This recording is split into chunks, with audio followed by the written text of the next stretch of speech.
আসসালামু আলাইকুম। কেমন আছেন সবাই?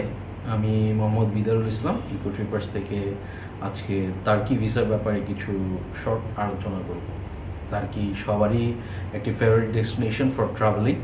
তো আমরা সবাই চাই টার্কিতে ঘুরতে যেতে, কারণ অনেকেই এটা বিভিন্ন ইসলামিক নিদর্শনের একটা স্থান, প্লাস হেরিটেজ আছে, পুরনো অনেক ঐতিহ্য আছে, যেমন মনে করেন ট্রেডিশনাল খাবার বা স্ট্রিট ফুড, তারপরে কিছু শপিং সেন্টারগুলো, তারপরে বিভিন্ন ঐতিহাসিক জায়গা যেমন হায়া সোফিয়া, তো তারপর টপ কাফে এবং আরও কিছু জায়গা আছে যেগুলো খুবই ফেমাস ট্রাভেলারদের জন্য, এবং তারা সবসময় এই টার্কি ভিজিট করতে চায়।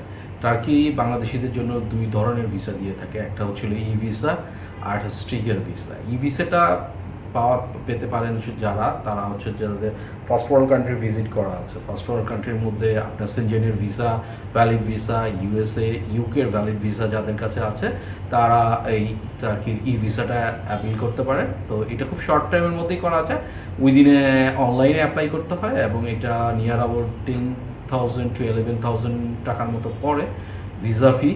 এটা আপনি অ্যাপ্লাই করলে আপনাকে উইদিনে 2 to 3 আওয়ার্সের মধ্যে আপনাকে ওরা ই ভিসাটা দেয় 30 ডেজের জন্য, 30 ডেজ স্টে পারমিট সহ। আরেকটা আছে সেটা হচ্ছে হলো যে টার্কির স্টিকার ভিসা। টার্কির স্টিকার ভিসাটার জন্য এটা অনেকটা সেনজেন ভিসার মতোই। এটা সেনজেন ভিসা যেমন আমরা বাহির থেকে ইন্স্যুরেন্সটা করলে হয়ে যায়, কিন্তু স্টিকার ভিসার জন্য টার্কির যে ভিসা সেন্টার আছে, অ্যাকচুয়ালি টার্কির কোনো অ্যাম্বাসি বা ভিএফএস নাই যারা কিনা এই অ্যাপ্লিকেশনগুলো রিসিভ করে। এটা বনানীতে টার্কির ভিসা সেন্টার, ওইখানে যেয়ে একটা ভিসার অ্যাপ্লিকেশনটা জমা দিয়ে আসতে হয় এবং পাসপোর্টটা জমা দিতে হয় তাদের কাছে। তারা ভিসা হলে আপনাকে একটা ডেট দিয়ে দিবে, ওই ডেটিকে তাদের পিক করে নিয়ে আসতে হবে। এই হচ্ছে হলো স্টিকার ভিসার নিয়ম। তো স্টিকার ভিসা টার্কি সবাই অ্যাপ্লাই করতে পারবেন, বাট আমাদের তো অ্যাপ্লাই করলে হবে না, ভিসাটা পেতে হবে।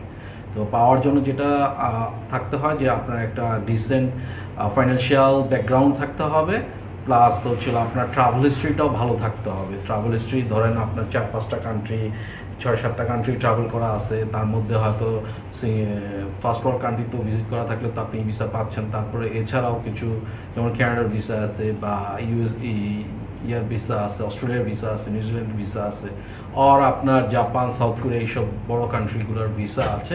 তাহলে আপনি আপনার স্টিকার ভিসার জন্য অ্যাপ্লাই করলে ভালো, সেক্ষেত্রে ভিসা পাওয়ার পার্সেন্টেজটা বেড়ে যায়। তো টার্কি ভিসার ব্যাপারে আরও কিছু কীভাবে অ্যাপ্লিকেশন করবেন, কীভাবে আপনি ফাইলটা রেডি করে নিয়ে যাবেন, এই ব্যাপারে আপনি আরও কিছু ডিটেলস জানতে চাইলে আপনি আমাদেরকে কল করতে পারেন, অথবা আমাদের যে এই নাম্বারটা দেওয়া আছে এই নাম্বারে যোগাযোগ করতে পারেন। তো ধন্যবাদ সবাইকে, ভালো থাকবেন।